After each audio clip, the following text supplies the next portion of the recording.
Just a nurse.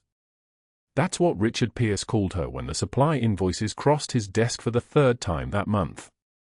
He said it like she'd ordered gold-plated syringes instead of trauma shears and 14-gauge angiocath needles.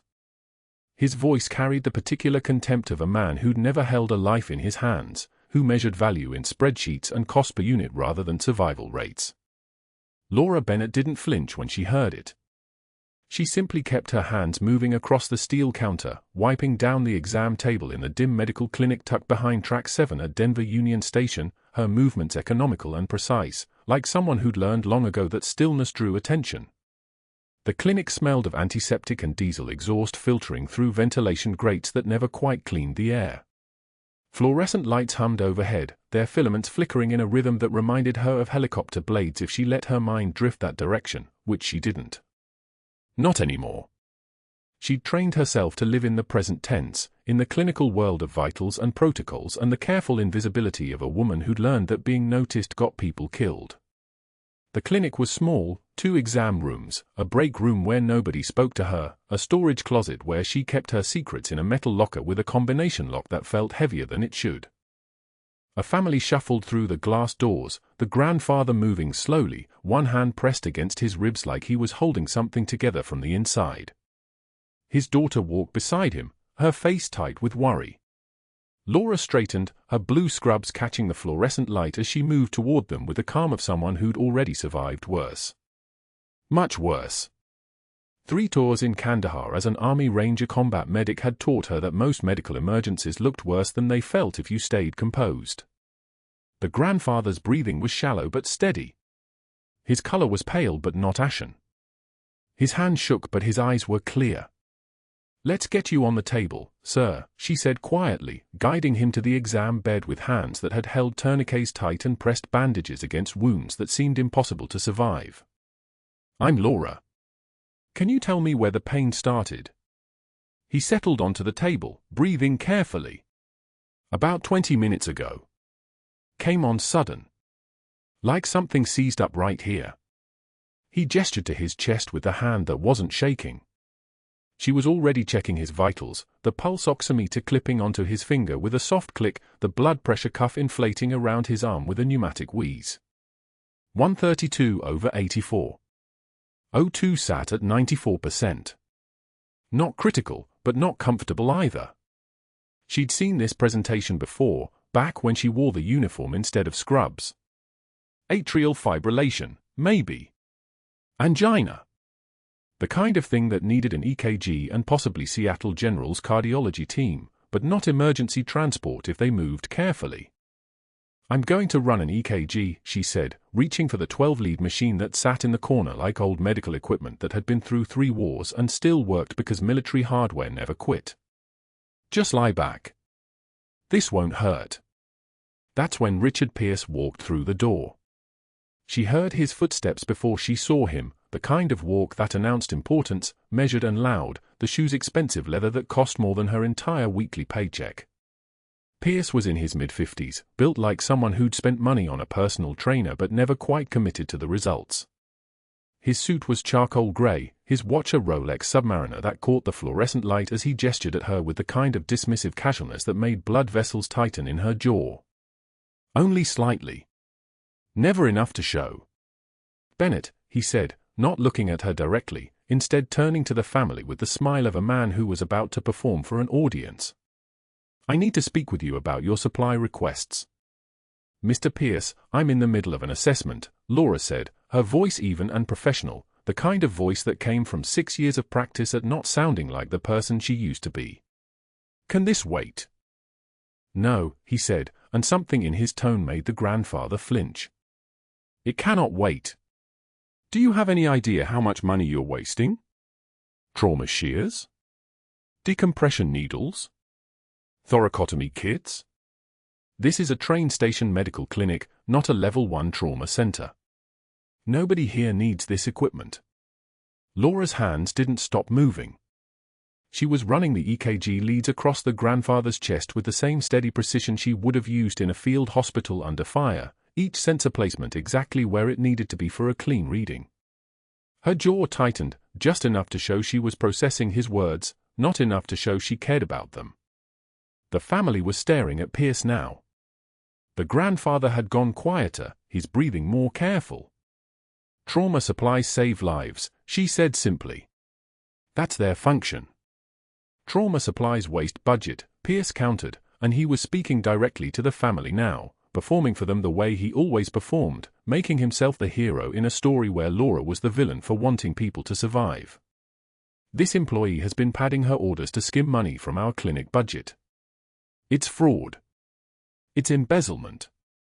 And frankly, we're tired of subsidizing her fantasies about working in an ICU instead of a modest train station facility.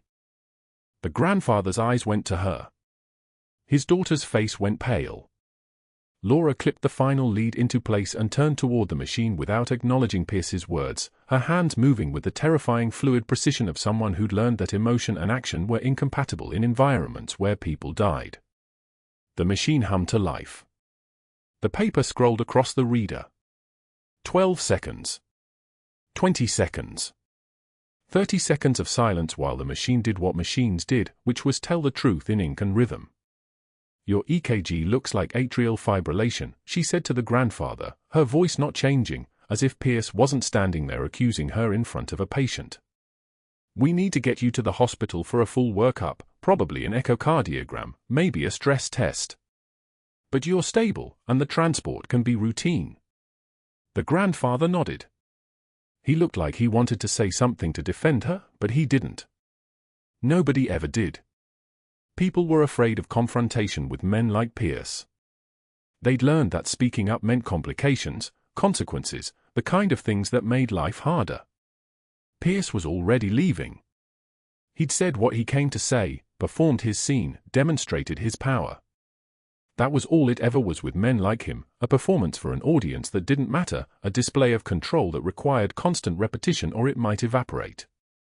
The break room at 2:27 p.m. was exactly as quiet as she'd known it would be. Laura had timed her lunch break to come after the other two nurses finished theirs. She'd learned 6 years ago that sitting down when others were already eating meant watching them gather their trays and leave the moment she pulled out her chair. Today, there were 2 half-empty yogurt containers on the table and a copy of the Denver Post folded to the headline about Union Station's renovations. She poured her coffee, black, cooled to the exact temperature that wouldn't burn her mouth but would still warm her hands, and sat at the corner of the table, her back against the wall, a habit that had nothing to do with train station culture and everything to do with muscle memory from Kandahar.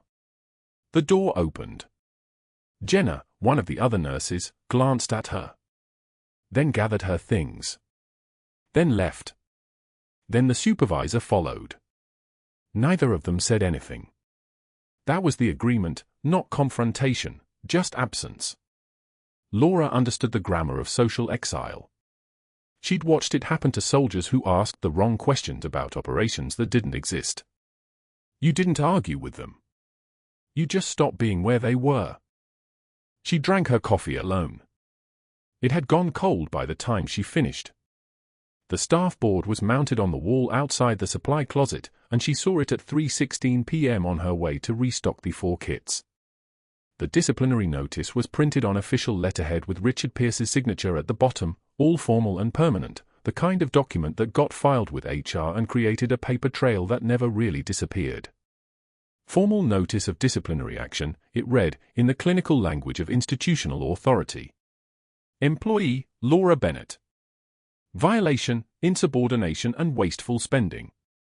Details, repeated unauthorized orders of expensive medical supplies beyond the scope of this facility's mandate. Continued resistance to managerial oversight despite documented coaching. Failure to implement approved cost reduction measures. Recommendation, termination following hearing process, pending HR review. Her jaw tightened. That was all. That was the only physical response she allowed herself while standing in a hallway where anyone could see her, where Halloway might be watching to see if she'd break, if she'd crack, if she'd finally demonstrate the human frailty he kept trying to provoke. She would not give him that satisfaction. She would not give him anything. Instead, she turned away from the notice and walked back to the storage closet, unlocked her locker with fingers that didn't shake, and pulled out the object she'd kept in the same corner for 6 years. The flag was small enough to fit in the palm of her hand when folded properly, which it was, in the crisp, precise manner of military funeral ceremonies. It was folded into a triangle. It was the color of old blood. It had belonged to Marcus Reyes, her spotter in the 3rd Battalion, 75th Ranger Regiment, Charlie Company, the man who'd taken a round meant for her chest and fallen into the Hindu Kush with his blood still warm. The flag had come home. The body had come home. The captain had simply vanished. She touched it with one finger, just one, letting the fabric speak the story that her voice never would. The flag was proof. The flag was evidence that Captain Laura Bennett existed somewhere outside of the paperwork that said she didn't. The Pentagon had their reasons for erasing her. The classified operation had gone sideways. Someone had found files they shouldn't have found, evidence of a senator's son selling intelligence, routing classified material through back channels that made people millions. The operation got buried. The unit got disbanded. The captain got a new name, a civilian identity, and an order to disappear. So she had. The flag stayed. The flag was all she had left of the person she used to be, and she kept it in a locker at a train station medical clinic in Denver, folded in silence, waiting for whatever came next. She could hear the station's intercom crackling above her, announcing arrivals and departures, trains pulling in and out, the constant rhythm of temporary people passing through. Nobody stayed at a train station. Nobody got too attached. In a few hours, all these travelers would be gone, replaced by new ones with new destinations, new stories that didn't include her. She would still be here, wiping down steel counters, keeping people alive in the spaces between departures, invisible as the soldiers she'd been trained alongside, competent as a weapon that nobody knew was loaded. The flag went back into the locker. The door closed. The combination lock clicked shut. The concourse at Denver Union Station was moving like a river, commuters and travelers flowing in all directions, when the laughter started. Deep, unconstrained laughter echoing off the vaulted ceiling where iron and glass caught the afternoon light like shattered crystal. Laura heard it first, that particular timbre of military ease, the kind of sound that only came from men who'd trained together, bled together, survived together. She was restocking the clinic supply cabinet when the voices penetrated the thin walls, when she recognized the cadence of Army Rangers moving through civilian space like water finding the lowest ground. She moved to the doorway. Just to check. Just to see. The unit filled the main concourse with controlled chaos, 7 men in civilian clothes, duffel bags slung across their chests, the insignia on their sleeves catching the light. 3rd Battalion, 5th Marines patch visible on one uniform shoulder strap someone had forgotten to remove. Laura's breath didn't change. Her expression didn't shift.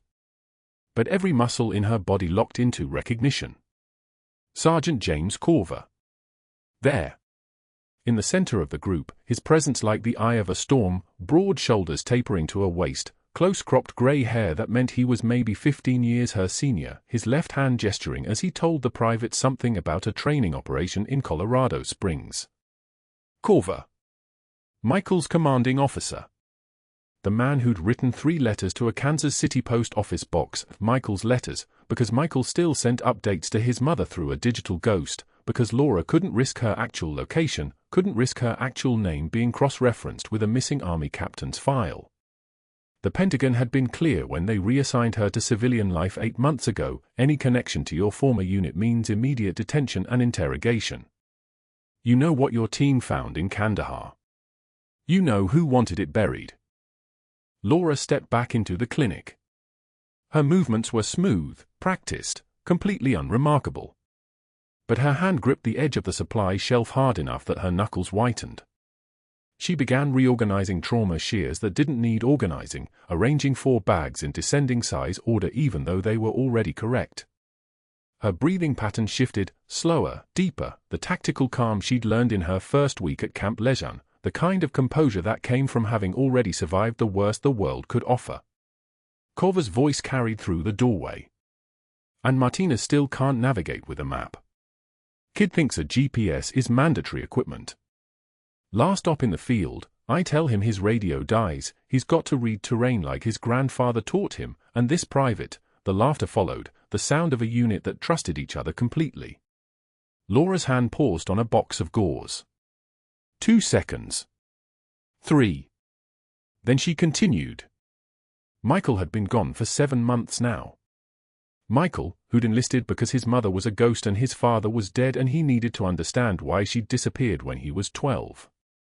Michael, who didn't know his commanding officer was the one man in the military who might recognize her if she wasn't careful. Michael, who was probably laughing in some barracks in North Carolina while his mother reorganized medical supplies in a train station clinic to avoid looking at his commanding officer through a plate glass window. She'd seen Michael once.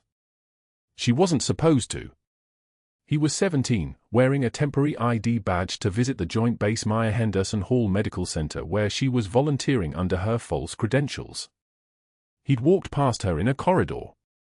She'd kept her head down, kept her pace steady, kept every single thing about her invisible. He was alive. That was all the confirmation she needed. Pierce appeared in her peripheral vision before she saw him. The station manager materialized like a bad smell, cologne and synthetic fabric, and the particular kind of arrogance that came from having authority without having earned it. He was speaking to 2 security officers near Corver's group, gesturing toward the Rangers with the enthusiasm of a man who thought military people should be grateful for his acknowledgement of their service. 7 of them just passed through, Pierce was saying. Rangers, looks like. Tell you, we need to keep an eye on that kind of traffic. Who knows what they're really moving through here? Laura's jaw tightened. Not visibly. Not enough that anyone would notice. Just the microscopic tension of someone whose hands had held battlefield wounds, whose eyes had watched helicopters land with bodies that wouldn't leave, whose ears had heard the sound of a 9mm round passing close enough to taste the copper wake of it.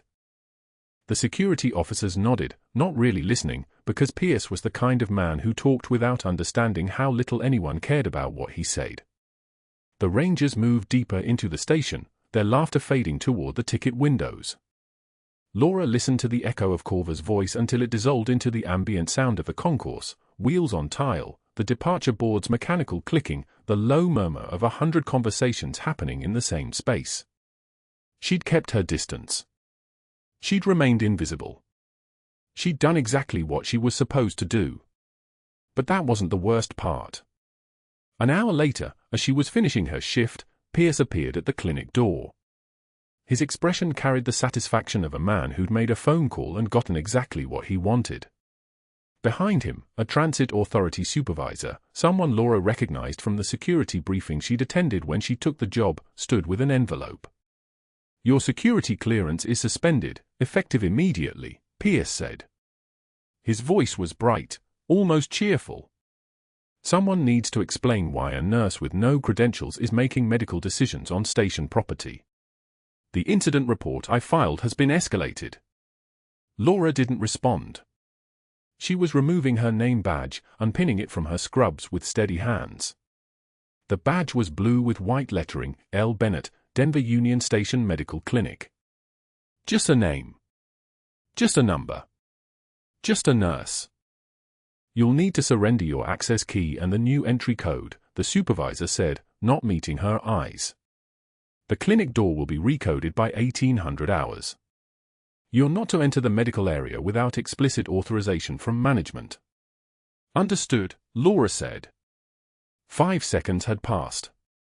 Her voice sounded exactly the same as it always had, quiet, measured, deferential. The voice of someone with nothing to lose because she'd already lost everything that mattered. Additionally, Pierce continued, clearly enjoying himself, Marion and Tess will handle clinic coverage going forward.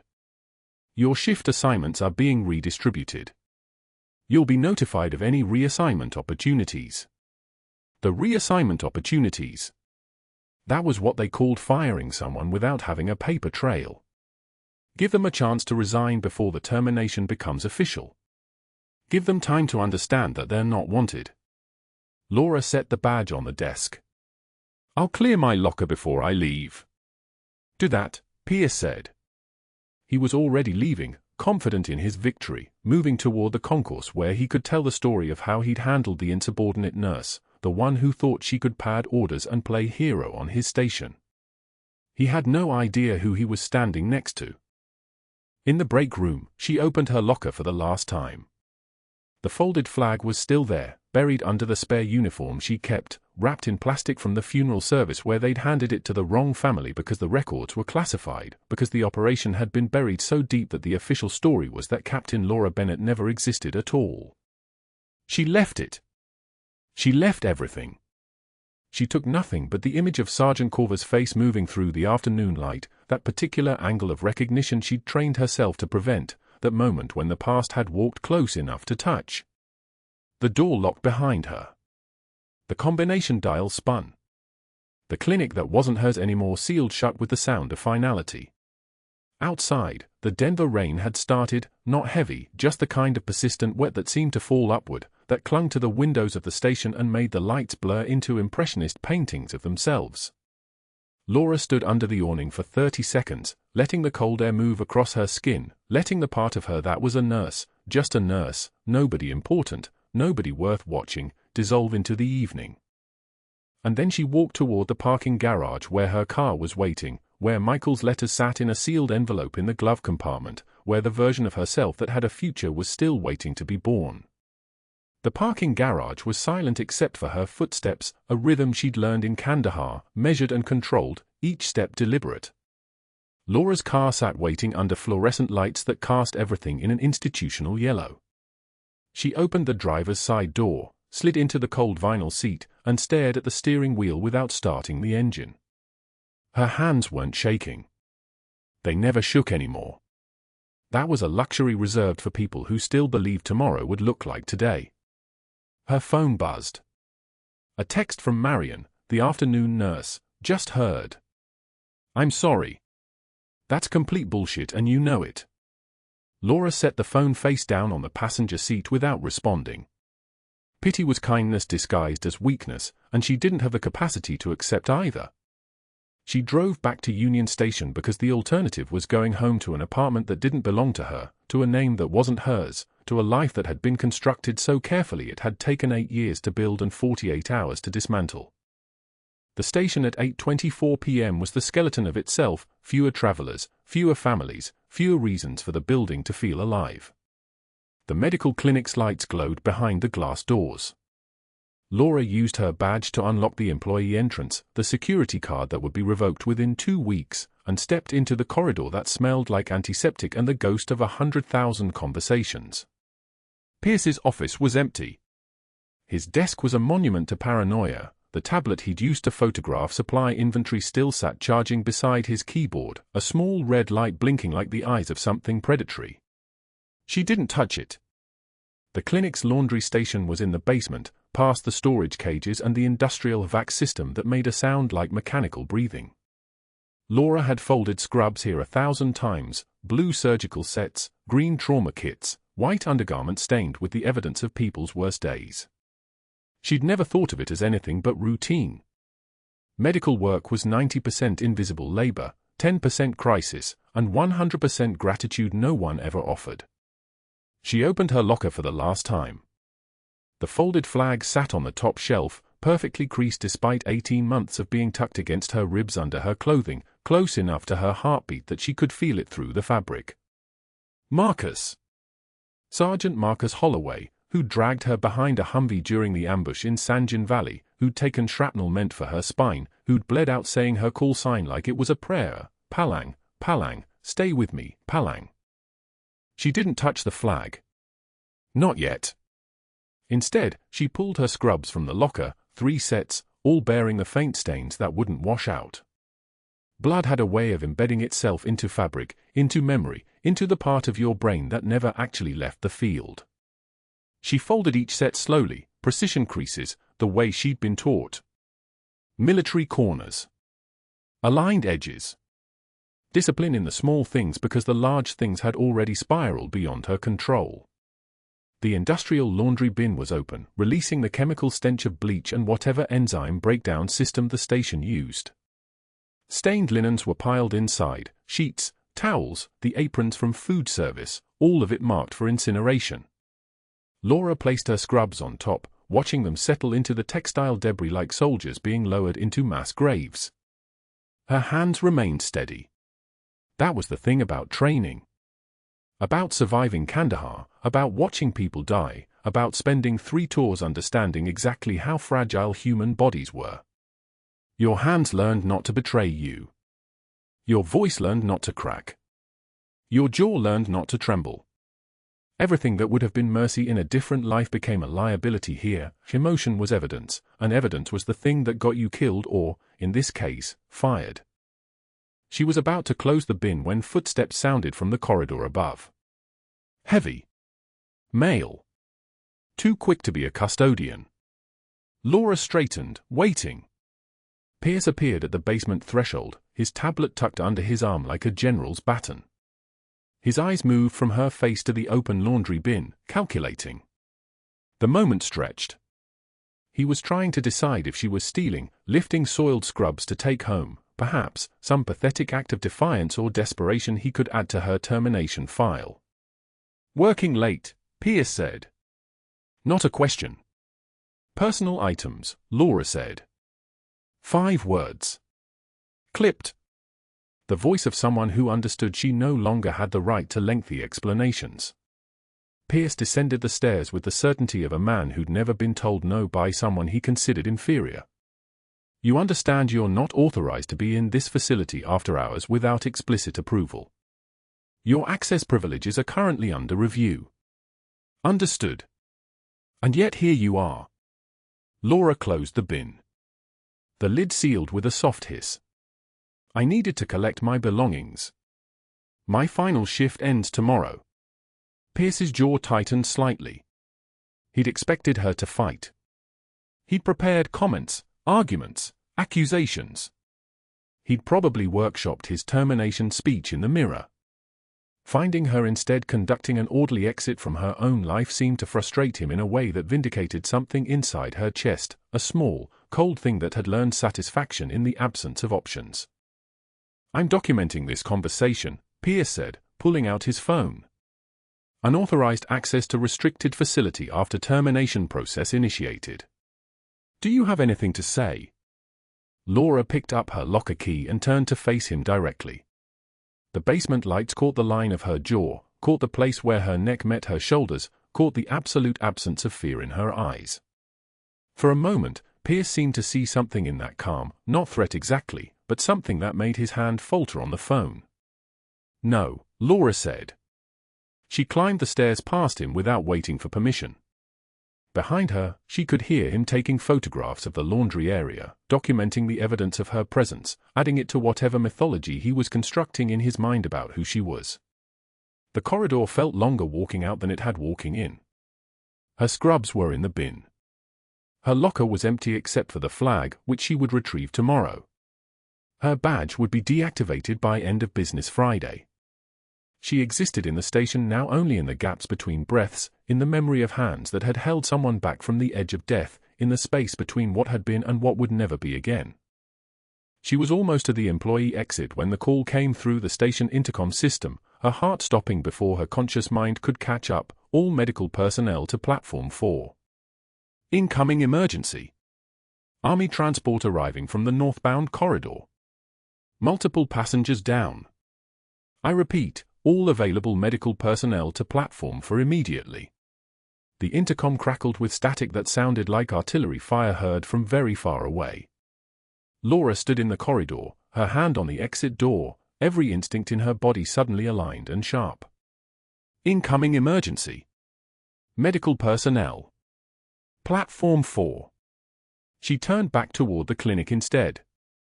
What happened next changed everything, but she didn't know that yet.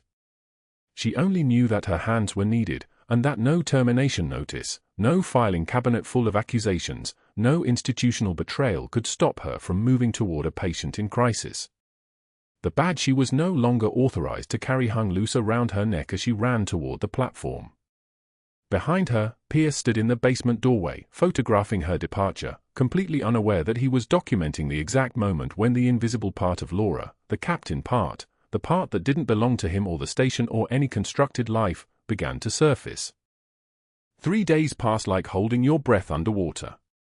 Laura's security clearance stayed suspended. The clinic door codes changed daily, and Pierce made sure Marion and Tess knew exactly who'd caused their extra shifts, reassigning them both to full-time coverage while Laura's name was systematically erased from the schedule. She wasn't fired yet. That required paperwork, a formal hearing, documentation. Pierce was building his case with the methodical precision of a man who understood that power isn't just what you do, it's the careful architecture of witnesses watching you do it. He'd filed 3 supplementary complaints since the needle decompression on the platform. Unauthorized medical procedure. Insubordination. Operating without proper credentialing. Each one a brick in a wall designed to bury her. She'd spent those 72 hours in her apartment, curtains drawn, watching the folded flag from Marcus's service rest against her locker photo on the nightstand. The weight of it was different now. Before, it had been a reminder of who she was. Now it felt like evidence of who she used to be, gathering dust in a borrowed life that was finally collapsing exactly as the Pentagon architects had probably anticipated it would. Deep cover didn't last forever. Secrets had expiration dates. And when they expired, the blast radius was yours alone to manage. The 4th morning, a Ranger unit came through Denver Union Station heading for a connecting train to Fort Drum. Not Sergeant Corver's unit, a different battalion, younger soldiers, the kind who still moved like they hadn't learned what scared them yet. Laura didn't intentionally position herself near the platform window. She was in the clinic restocking shelves, her movements mechanical, muscle memory running on autopilot because her mind kept circling back to the termination hearing scheduled for 2 p.m. Pierce had been explicit about the terms. She would resign, sign an NDA preventing her from discussing her employment or any patients, and agree to a background check that would ensure no other medical facility hired her. The intercom crackled. All medical personnel, Platform 9. Medical emergency. Repeat, medical emergency, Platform 9. Laura's hand stopped moving. For exactly 2 seconds, nothing happened. Then her entire nervous system answered a call that had nothing to do with employment status or security clearance or the fine print of institutional cowardice. She was moving before her conscious mind caught up, abandoning the supply cart, hitting the corridor at a speed that made her badge swing like a pendulum. The badge she wasn't authorized to wear anymore. The badge Pierce had flagged in the system to trigger alerts if she accessed restricted areas. Through the clinic window, she could already see the platform, a lance corporal, maybe 23, dropping to one knee like his strings had been cut. His buddy was shouting something, catching him before his skull met concrete, and the soldier's face was the particular shade of grey that only came from one thing: his lungs were filling with it that belonged in the pleural cavity, not the alveoli. Tension pneumothorax. She could diagnose it from 30 feet away. Laura grabbed the trauma kit from the crash cart, the same kit Pierce had questioned, the same expensive supplies he'd accused her of stealing, and her legs carried her toward the platform in a sprint that felt like reclaiming territory someone had told her she no longer owned. The hot July air hit her as she pushed through the platform doors, and the smell of diesel exhaust mixed with human fear was something her body recognized from a dozen forward operating bases. "Give me room," she said. Her voice wasn't asking. Corver wasn't with this unit, but his Rangers knew authority when they heard it. They moved. She knelt beside the collapsed soldier, her hands already reading his chest wall through his uniform, palpating, confirming, the skin cool and clammy beneath her fingertips, his breathing rapid and shallow, his trachea deviated sharply to the left like someone had twisted his windpipe inside his ribcage. Absent breath sounds on the right side. Classic tension pneumothorax, probably from a missed fracture during routine training. Paramedics were 6 minutes out minimum. This soldier had 90 seconds. "What's his name?" she asked the buddy, her voice flat and operational. "Lance Corporal Diaz." "What's wrong with him?" "What do I?" "He can't breathe." "I'm going to fix that." She found the 14-gauge needle in the trauma kit, located the second intercostal space, midclavicular line, and her muscle memory moved through the muscle of her conscious mind like water through sand. She didn't think about Pierce. She didn't think about the termination hearing. She didn't think about the fact that she was performing emergency medicine without authorization in the most public location imaginable. The needle went in. Clean. Decisive. Her hands steady as surgical lasers. The hiss, that sound was a symphony. The hiss of air escaping the pleural space, of pressure equalizing, of physics reasserting itself. Diaz gasped, his color improving within seconds from cyanotic gray back toward something resembling human. His oxygen saturation, if she'd had a pulse oximeter, would be climbing from 70 past 80, past 90. His breathing eased. The panic in his eyes shifted toward confusion. 90 seconds. Total. Good, she said quietly, placing the needle in a sharps container from the kit with the same precision she'd used inserting it. Ambulance is coming. You're going to be fine. Pierce appeared on the platform like a fury given corporate authority. His voice came first, shrill, panicked, furious in that specific way of a man watching his narrative collapse in real time. Bennett, stop. Stop. You are not authorized. Wait for paramedics. You have no medical credentials here. Laura didn't look at him. She was checking Diaz's breathing rhythm, listening to lung sounds that were finally bilateral and present. The soldier was responding, his buddy's hands gripping his shoulders, the other rangers staring at her like they'd just watched someone raise the dead. Pierce was on his phone before she stood. Jerry, it's Richard. I need Transit Authority security at Union Station, Platform 9. Unauthorized medical procedure. Possible assault. I'm documenting everything. He looked at her, and his face was a map of every ounce of institutional power he'd ever wielded. Your clearance is revoked as of now. You are suspended pending investigation. Leave the premises immediately, or I will have you escorted out. She stood. She placed the trauma kit down on the stretcher the paramedics were rolling toward Diaz. And she walked back toward the clinic with her breathing exactly where it had been before she started, steady, controlled, the kind of calm that comes from having already survived the worst the universe has to offer. Pierce followed her like a shadow made of paper. By the time she reached the clinic door, he was on his phone changing the code. She heard the electronic lock click red before she reached it. Marion and Tess were visible through the window, their faces carefully neutral, their eyes carefully avoiding hers. Security escorted her to the employee entrance at 11:51 a.m. 13 minutes before her termination hearing was officially scheduled. That evening, after the hearing concluded and Pierce had pushed through every formality with the efficiency of a man crushing insects beneath his shoe, Laura went to the industrial laundry station in the basement where clinic linens were processed. The fluorescent lights flickered like they were dying, casting everything in shades of institutional gray. She changed out of her scrubs, pale blue, name tag removed, and placed them in the bin with stained aprons and food service rags. Her hands didn't shake.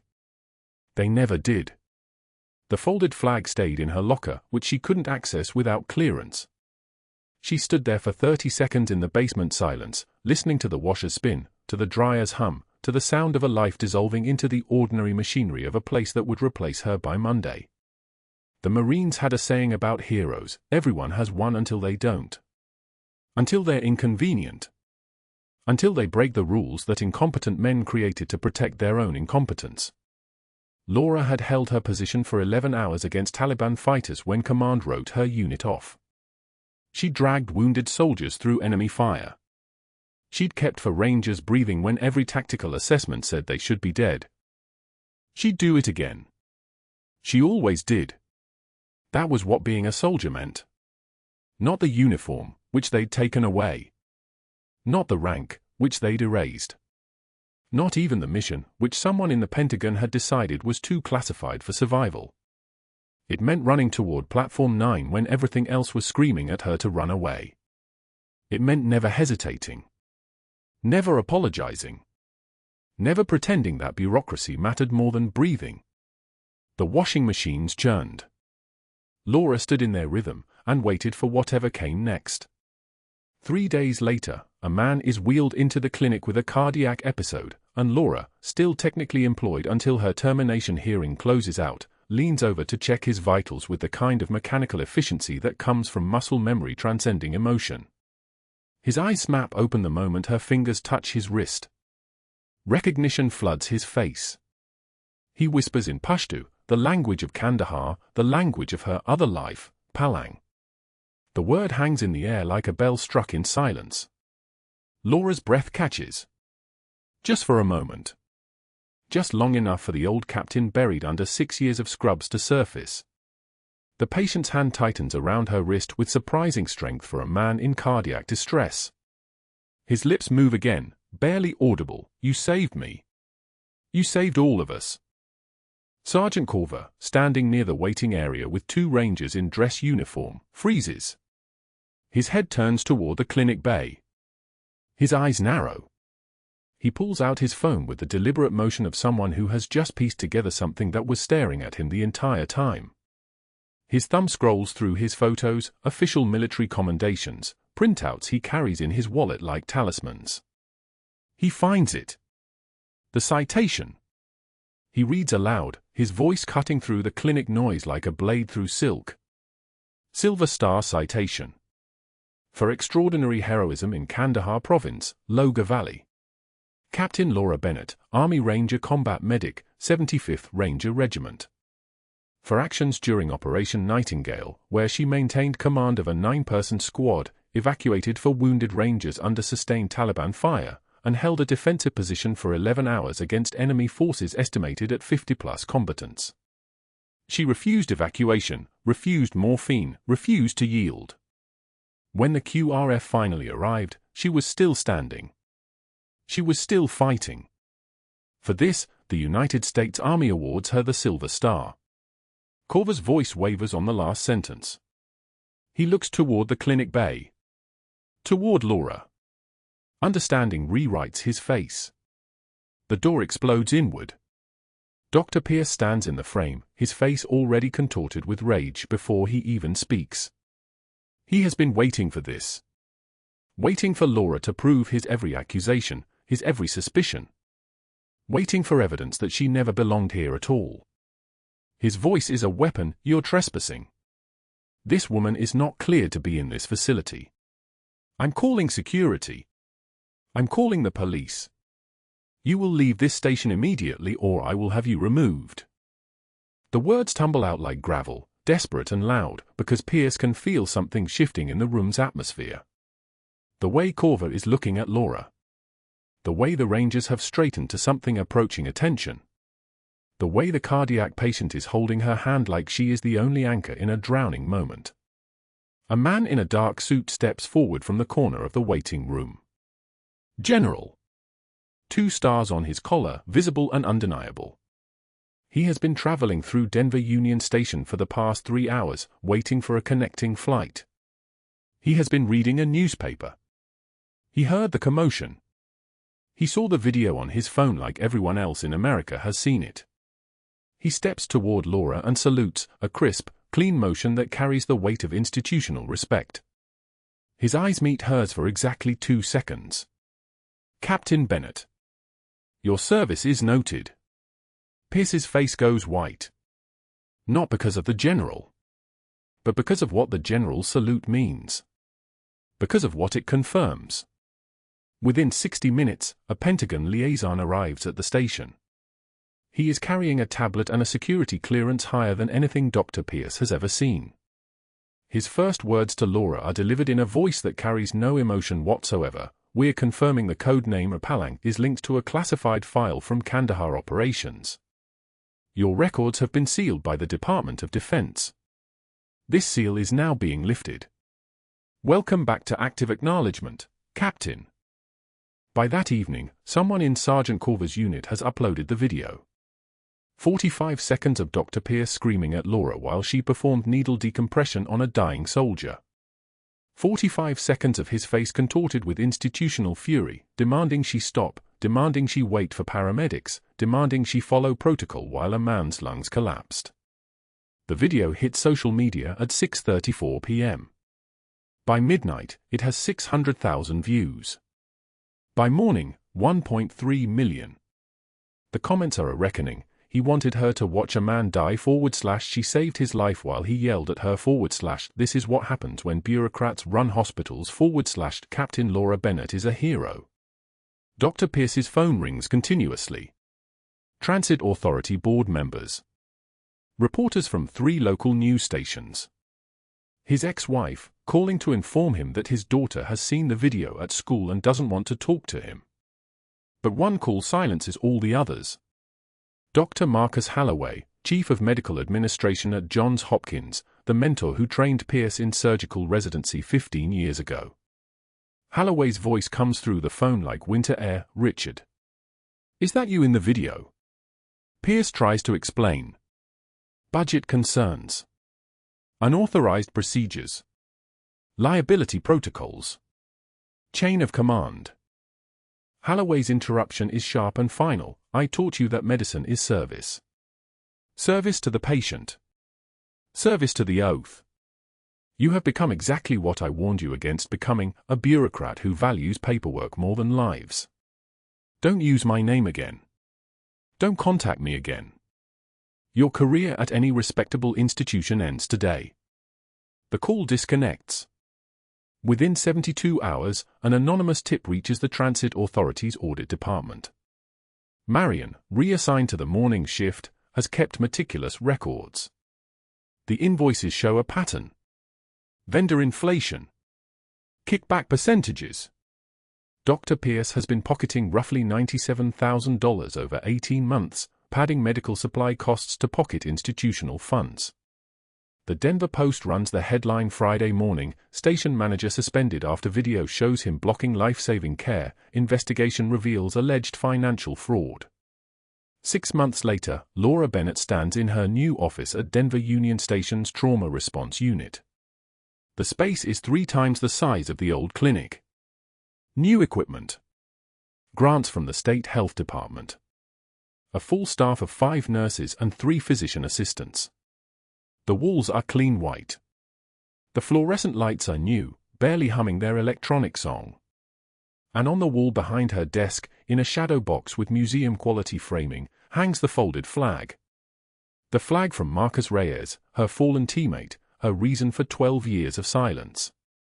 Beneath the flag, a small bronze plaque reads, "In memory of SSGT Marcus Reyes, KIA, Kandahar Province, 2012. Laura's name tag reads her full rank and title now, Captain Laura Bennett, Unit Director. Not just a nurse. Not just a name on a roster. Captain. Sergeant Corver brings his rangers through the station on training rotations now. They request the Palang unit specifically. Her son Michael, transferred into Corver's command, finally knows the entire truth. The conversations between them are still awkward, still rebuilding, but easier than they were before the video, before the revelation, before she could finally tell him who she actually is. The first ranger she saved, the one who whispered her call sign into her wrist, returns for a follow-up appointment. His lungs are healing. His scar tissue is minimal. He walks into the waiting room in dress uniform and salutes her in front of a dozen travelers who recognize her from the news. He doesn't speak. He just salutes. She nods. That is all the conversation they need. Dr. Pierce teaches CPR fundamentals at a community college now, earning $19 an hour, his medical administration career finished, his reputation shattered, his name spoken in hospital boardrooms as a cautionary tale about institutional corruption and the cost of brutalizing the people beneath you. He has no other job prospects. No other options. The video ensured that. Marion runs the day shift at the Trauma Response Unit. Tess transferred to Seattle General months ago and sends occasional apology emails that Laura reads but does not answer. The cardiac patient who recognized her call sign, the former interpreter, works as a translator for the Department of Veterans Affairs now. His family was resettled safely in Colorado. He brings his daughter to the station sometimes just to watch the trains arrive and depart. Laura stands in the main concourse during shift change, watching travelers move through their ordinary emergencies. The iron and glass skylights catch afternoon light and transform it into something beautiful. For the first time in 6 years, she wears her name tag without feeling like it is a lie. A young private approaches hesitantly, asking if she is the Palang from the video, and Laura nods once, the smallest smile breaking through her professional composure. Just Laura now, she says quietly. The soldier shakes his head with the kind of respect that comes from understanding sacrifice. Respectfully, sometimes the bravest warriors carry stethoscopes, not guns. Laura returns to her office. The flag catches afternoon light through the window. Finally allowed to exist in the open. Finally allowed to be seen. She closes the door and sits at her desk, and for the first time in 6 years, she stops holding her breath. If this story resonated with you, if you've ever been underestimated by someone who didn't know your true value, subscribe to this channel and hit the notification bell. Your support means everything. Drop a comment below. What would you have done in Laura's position? And if you know someone who needs to hear this story, share it with them. Because true heroism often looks like showing up quietly, doing the work, and waiting for the moment when the world finally sees who you actually are.